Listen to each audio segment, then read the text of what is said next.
We are, for the first time, seeing a rebirth. We're living through a period where real estate is going to be reborn.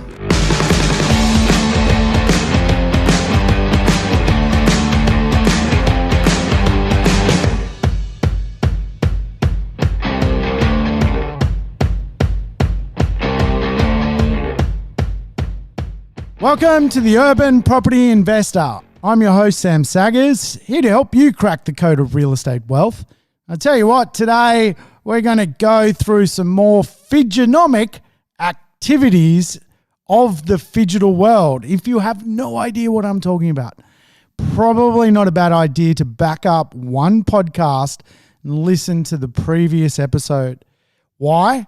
Because the phygital world is the world we currently live in. We're actually experiencing rapid change at a blistering pace because the digital and physical worlds are colliding. And this is creating a colossal change in the landscape of real estate. So often do I see people invest in real estate based on methodologies and practices of a bygone era. My concern as a property investor myself is that people need to take stock of what is happening. The future of real estate is very different to the past, and today we're going to go through some future phygital economic ideas on how real estate will be reborn. And real estate is on a collision course to change. As we know, as we identified in our last episode, we know that the office market is being disrupted. We know that retail is also being disrupted. That disruption is reshaping everything.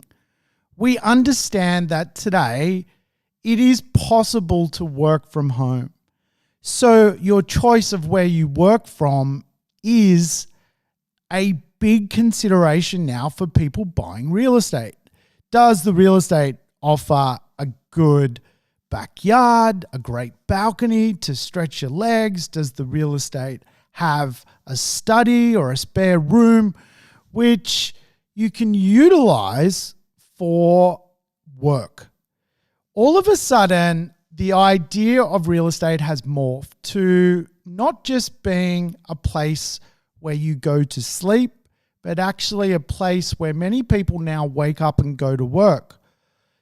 For me, I wake up, walk downstairs, and I'm at work. It is an interesting new paradigm after spending 25 years of my life getting up, getting in a car, going to an office, collaborating on ideas, and then coming back home.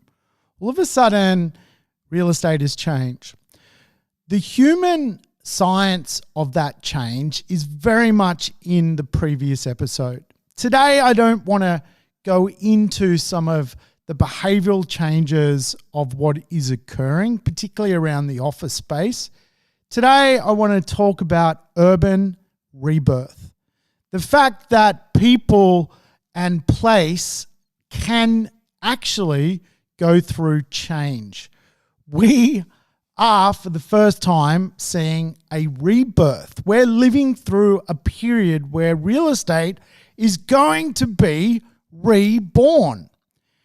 We've all heard of the born-again Christian. We are talking about the born-again property. So get ready, settle in, put me on pause, go get a glass of wine, have a beer, have a cup of tea. Let's crack on to the social and global rebirth of real estate. So to understand the rebirth of real estate, it is good to paint a little bit of a history of real estate. Property has gone through births in many past occasions. We've had warehouses where manufacturing has ended, and those warehouses have gone on to be turned into offices or into residential homes. The rebirth of real estate is not a new thing. We are just seeing for the first time, really in living memory, a rebirth happen right in front of our eyes. I teach urban rebirth as a concept known as the urban behavioral economy. The urban behavioral economy has a history.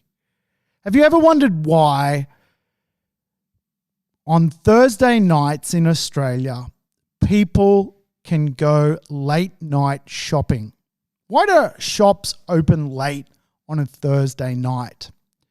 Well, to understand why shops actually open late on a Thursday night, we have to understand how real estate has unfolded in the past. Real estate in Australia grew rapidly after World War II. The idea that the automobile was shaping society also shaped property. People started to buy properties further and further and further from the city, and the average family only had one car. So to do shopping, to get food, to buy new clothes, shops remained open on a Thursday night, so one member of the family, perhaps the mum, perhaps the dad, could use the family car and go shopping on a Thursday night to collect things. Our society actually created a behavior in how we shopped. This was in the 60s and 70s and 80s. It's very, very common to go shopping on a Thursday night. It's still common. The other reason, of course, people got paid on a Thursday. So you put the two together and you've created a behavior. Past urban behaviors were very much dominated around real estate, the transformation of it, and of course the transformation of people. In the 1980s, 1 in 3 jobs in Sydney and Melbourne were in manufacturing. Those jobs no longer exist. Manufacturing was done in the inner city, suburbs close to the CBD but not in the CBD. Since the 1980s, we've had the financial changes and financial jobs have been created. Those financial jobs decided living close to the city was perfect, to work long hours in the CBD, to crush business, to do global jobs, to enterprise with multinational companies. Capital has always been drawn to CBDs. Capital is money. And in the 1980s, what occurred was the transformation, the last of the major urban rebirths, where financial jobs overtook that of warehousing jobs, of manufacturing jobs, and the factories became properties for financial workers to live in. We saw the transformation unfold. We've been waiting for a new transformation to occur. And right now we are on the precipice of change. Will offices exist in the phygital world? As we discussed in the last podcast, there is certainly going to be offices, there's going to be smaller offices, there's going to be different footprints. And of course, this is going to free up the idea that real estate can transform in some of our most marvelous locations. The best real estate in Australia is always close to the city. And it will probably continue to be that way. Livability is important. And if all of a sudden you have to live where you work, that conversation is even deeper and bigger.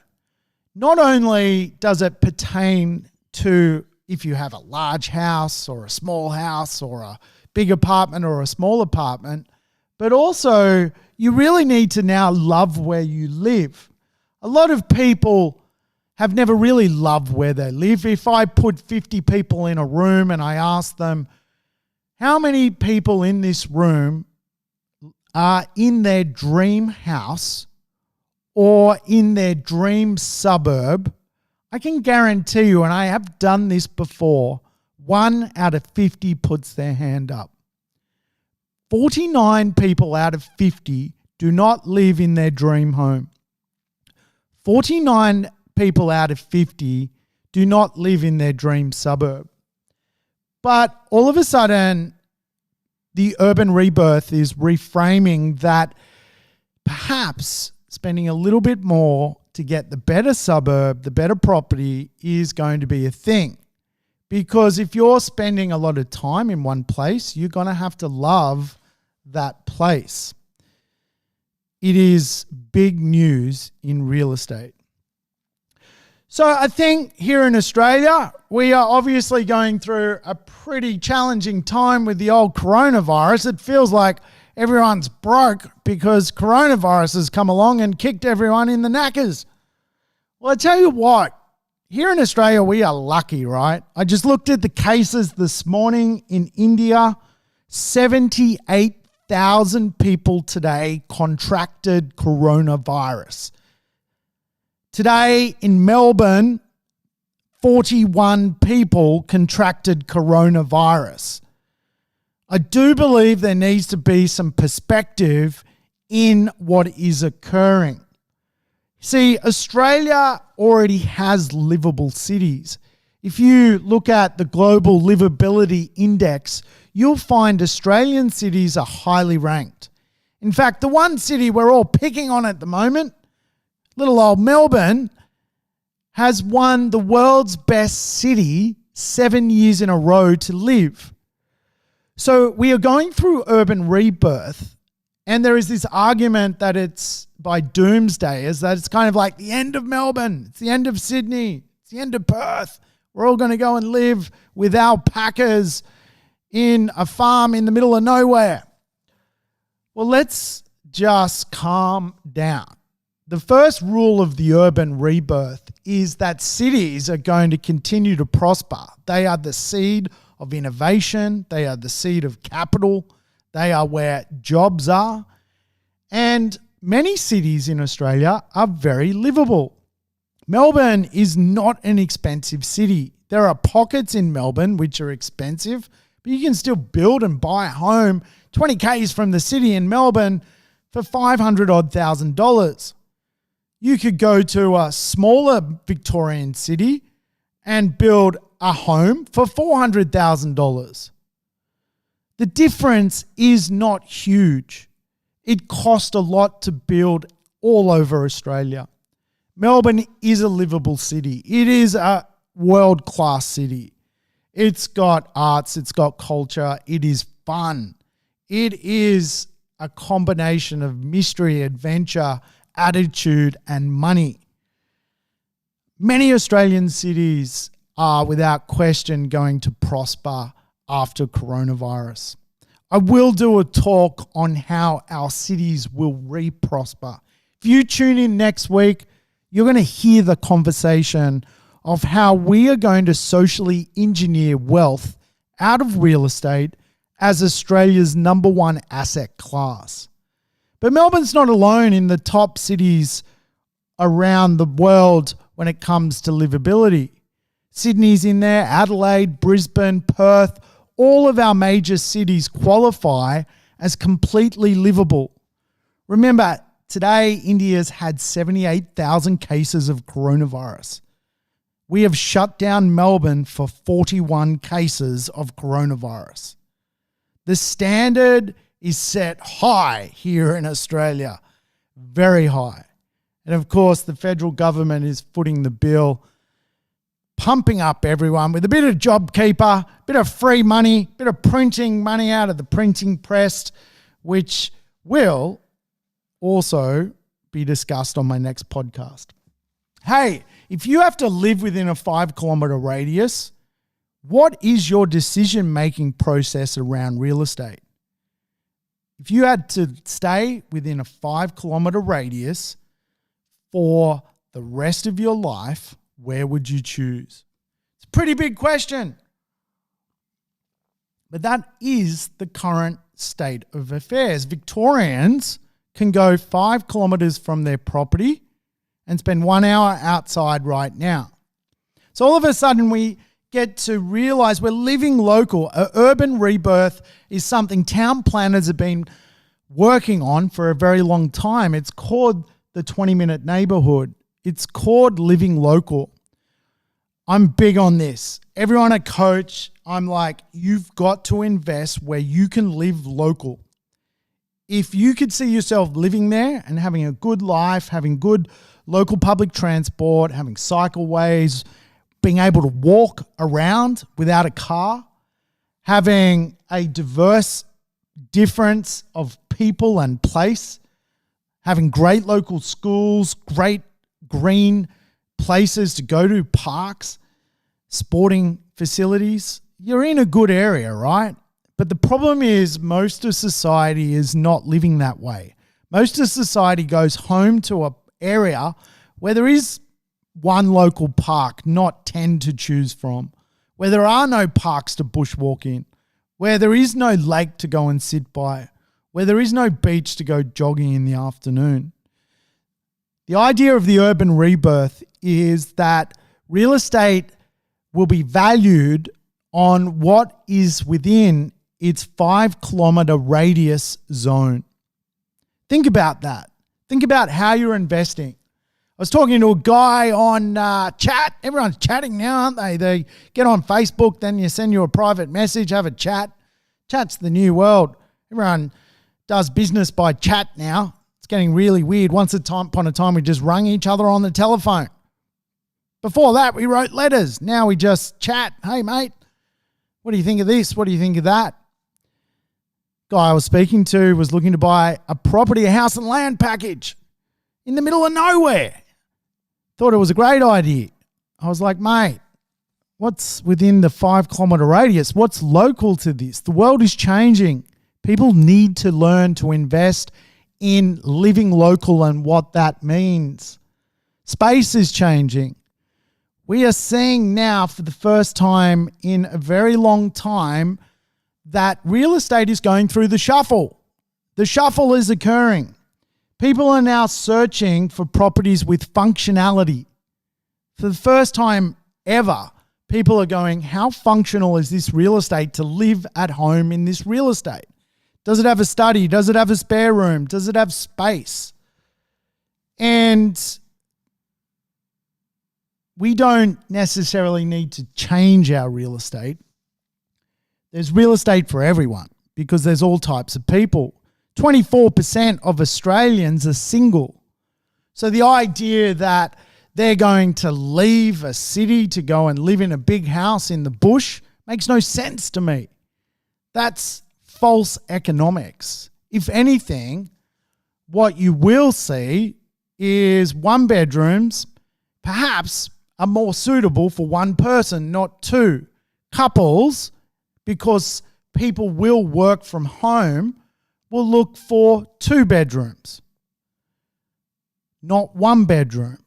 Everyone's upsizing. Shared people will look for an extra space. All of a sudden, people who normally live in 2 bedrooms want a 3-bedroom. People who live in 3 bedrooms want a 4-bedroom. People who live by themselves will continue to want the 1-bedroom. When they get the girlfriend, the boyfriend, they're going to go, you know what? We need to expand. So the great thing around real estate is space is morphing because people's behaviors are changing, and all of a sudden how we view real estate is changing as well. Do we have a balcony which is usable? Do we have a backyard which is usable? I teach this a lot. I teach the idea that real estate is being fought over 2 big places right now. Accessibility, divided into 2 components. Mobility, or the distance from getting to somewhere, and proximity, or the ability to be local to something. For a long time, property investors have invested thinking, well, if I just buy close to the train line, I'm still 45 minutes from the city, and there's nothing actually out where I'm investing but a train station. Well, that's not good enough anymore. You need the train station, you need the park, you need the tennis courts, you need the cricket pitch, you need the local coffee shop, you need the barista. You need the whole package as the urban rebirth unfolds. More people living local, more people wanting to live within their 5-kilometre radius of where they live. Remember, Fidgenomics, or the Fidgetal world, people will continue to use the train and get to town. But they want more. And this is where the two big things real estate is going to be fought over into the future is going to be mobility and proximity. How mobile is your person renting from you in your property? How close are they to amenities, the people renting from you? And this brings us to something I'm a massive believer in. The idea of the third place. The third place is something most property investors never consider.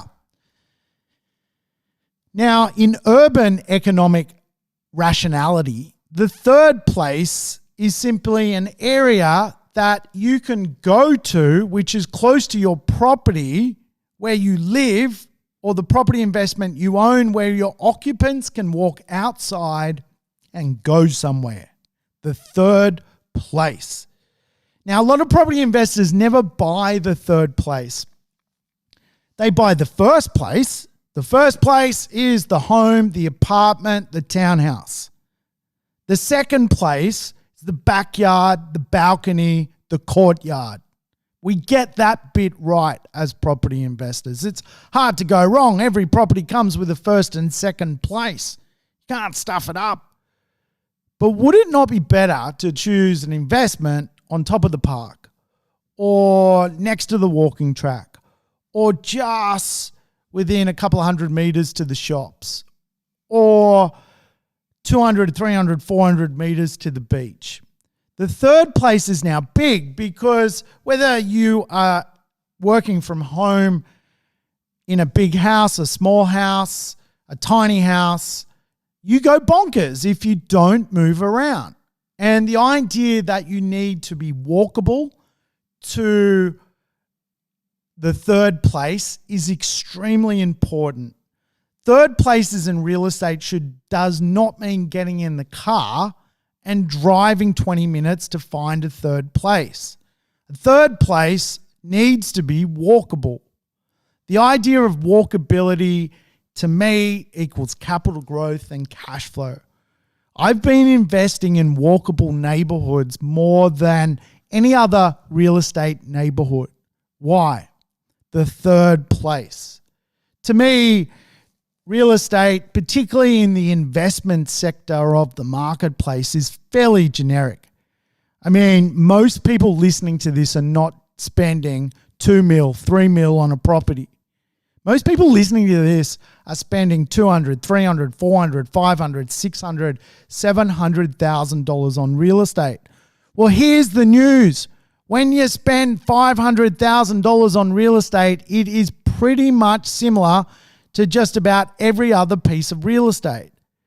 Real estate is homogenous in the mass market. The mass market shops at $500,000.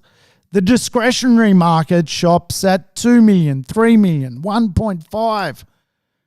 You're not spending that. You might spend that on your own home, but you're not spending that on an investment property. So if we realize we're in a homogenous marketplace, meaning the real estate we're buying really is less unique than we think, then we need the third place. And as more people work from home, the third place is going to be vitally important to growth and rental returns. People will pay you more rent if your property offers a good third place. The more rent you collect, the more cash flow you have, the more ability there is to get out of the rat race. This is what it's all about, right? Real estate is about getting out of the rat race and moving into a self-funded dynamic. So the idea that you got to concentrate on post-coronavirus economics, Figenomics. The urban world is changing, but it is going to survive. And I tell you what, we are seeing some adaptations in real estate, like the hotelification of real estate, the third place of real estate, the environmental challenges of real estate. But real estate will continue to prosper in the best locations. Now, there is an argument that offices will continue to become less occupied. So what happens if a CBD, whether it's our big CBDs or our small CBDs, gets less office workers, less people coming to do business in them? Well, the first thing you need to understand is the office worker is not the problem. It's the challenge is the affiliated services that office workers use, the coffee shop, the barista, the gym in the city, the retail shops. And so for those businesses to be viable, office workers have typically gone to cities. But this has been transforming for a while. The idea that if an office worker isn't going to go to the cities, then residential people need to live in the cities. And the urban rebirth of real estate is famously occurring already. Offices are being turned into residential homes, townhomes, apartments, and probably the most famous former office marketplace to turn into a high caliber residential area is St Kilda Road, Melbourne. Drive down St Kilda Road, Melbourne. It is sometimes known as the Champs-Élysées of Melbourne. It is a beautiful, wide, tree-lined street. On either side of the road, there are former offices, and those former offices, which were once invented for the overflowing CBD itself and the overflowing work in offices from the financial era of real estate, have now turned into absolutely cracking residential properties. So the first thing we need to understand is if we're going to have less offices in the CBD, it's not such a bad thing, because what that will do is transform CBDs from quite often 12-hour economies to 24-hour economies. What do I mean by that? A 24-hour economy is usually by virtue that people want to be in the city living day and by night. Now, if you go to the big cities of the world, London, New York, Tokyo, they're 24-hour places. But those cities are just not office workers. Australian cities were, for whatever reason, created in a rather unusual dynamic. People grew up outside of the CBD looking at it and only went to it for work and then left it. Many cities around the world are the polar opposite. You go into the CBD, yes, there's jobs and work and office jobs and financial jobs and knowledge jobs, but also there are more people living there, which creates even more atmosphere. So the future of cities, the rebirth of cities, is going to be absolutely awesome. We are going to see more people living in CBDs. We are going to see more arts and culture. We are going to see a bigger economy in cities. In fact, In property economics, we call this effect the Soho effect, that artists once brought life to a dysfunctional part of both New York and London in the areas known as Soho, bringing with it more retail trade, more restaurant trade, more color, and the future rebirth of the depletion of offices is actually new industries, new culture, new gentrification, which will lead to even more property value being thrusted upon the real estate marketplace. Now, there is already plans for urban rebirth in many cities, and we call this the Superblock Effect. St Kilda Road, Melbourne, is an example of the Superblock Effect. You take a block, you change its use, you change its behavior, and all of a sudden, magic happens. Now, in urban planning, Superblock effects work a couple of ways. You change the use, or you improve the use, and the future of cities is improved use. In other words, not just work, but play as well. Because people will live in cities far more than in the past history of Australia. Why? Because cities are fun. Urbanity is great. People have a good time in cities. I guarantee you the idea of moving to a town with 5 shops that's 200 kilometers from the city just because it's cheap, you're going to get bored as shit. Cities will offer a complete transformation experience for people. So I'm going to play you something that's on YouTube. I want you to listen to it because it's all about superblocks. It's all about the transformation of an area by actually removing cars, because cars actually almost create this kind of inability for people to nest in cities. So superblocking is already on the plan. Melbourne has superblock plans where it will remove cars, it will allow office and residential to occupy in peace. And the results are staggering. So I'm going to play you this little video that is commonly found on YouTube. I just want you to hear it out so you can understand the future of Australian cities. If you imagine a typical American city street and you take away the space that's dedicated to cars, you aren't left with very much. There's some narrow walkways on the side and some bridges in between them, but not much else. Cars dominate cities. You spend some time walking around most cities and you'll find yourself pushed to narrow sidewalks, waiting for crosswalk lights. You'll find cyclists navigating really narrow strips of space. Americans are used to cars the way that fish are used to water. And that's so ubiquitous in the US that I think most people, it just never occurs to them that it could be otherwise.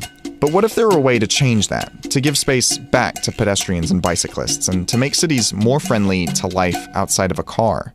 It turns out Barcelona might have a solution. In 2014, the city was faced with serious air pollution problems. Barcelona and its 35 surrounding municipalities consistently failed to meet the EU's air quality targets. And studies were showing that air pollution in the region was causing 3,500 premature deaths every year. Traffic in the city also causes severe noise pollution. So the city developed an extensive urban mobility plan with the hope of reducing traffic by 21%. The coolest part of the plan were these things. They call them Superilles. Superilles? Sí, superilles. That translates to superblocks. It's this urban design concept intended to minimize the presence of cars in city centers. The word superblock has been used before to describe huge city blocks without any passageways for cars, but that's not what's happening here. So here's how Barcelona's plan works. You take 9 square city blocks and you close off the inside to through traffic, so buses and big freight trucks, or any vehicles that are trying to get from one part of town to the next, have to drive around the perimeter.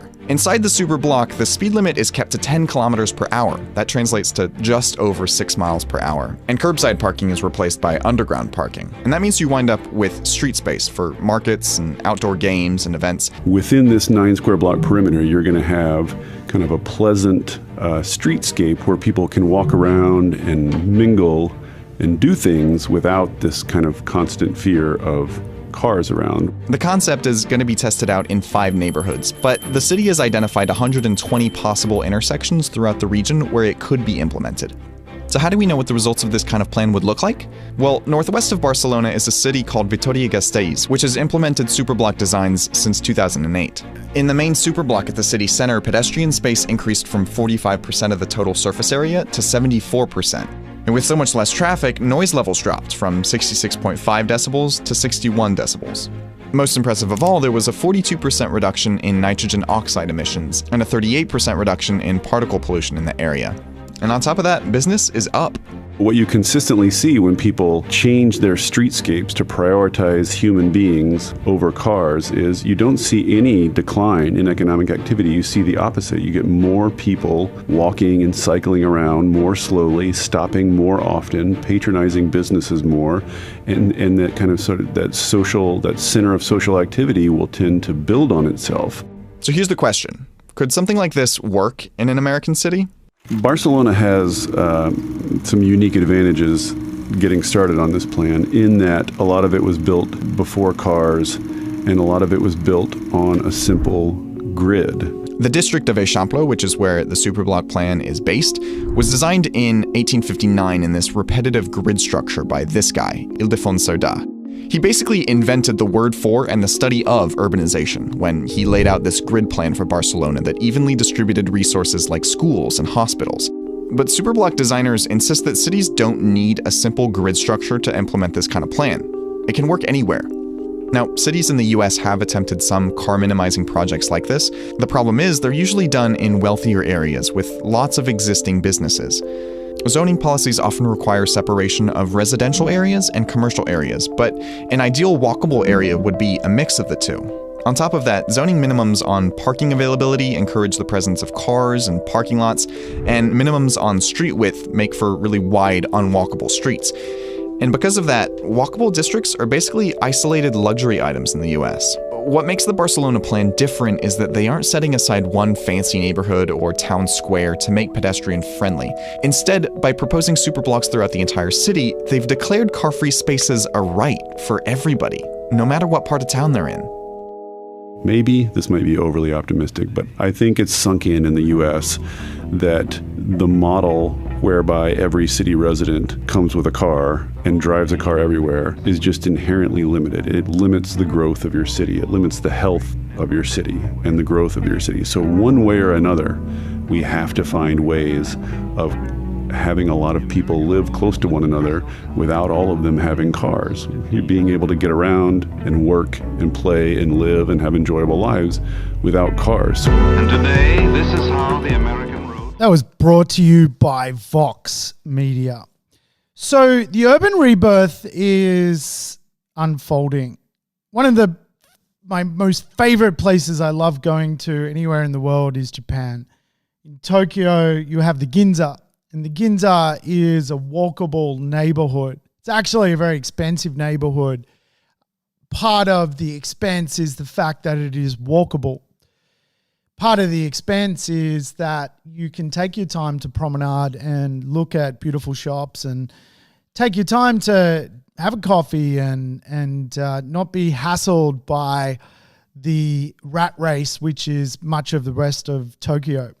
The Ginza is really the superblock model. If you've ever been to Japan, make sure you go check out the Ginza. But the Ginza is really the future of many of our inner city and CBD locations, because once you remove the need for office workers to get in and out of cities on a constant metric, you're actually left with really beautiful real estate, which can be inhabited by full-time residential dwellers, and the ability to then transform CBDs by redirecting traffic all of a sudden creates more ability to walk. One of the challenges in society is retail.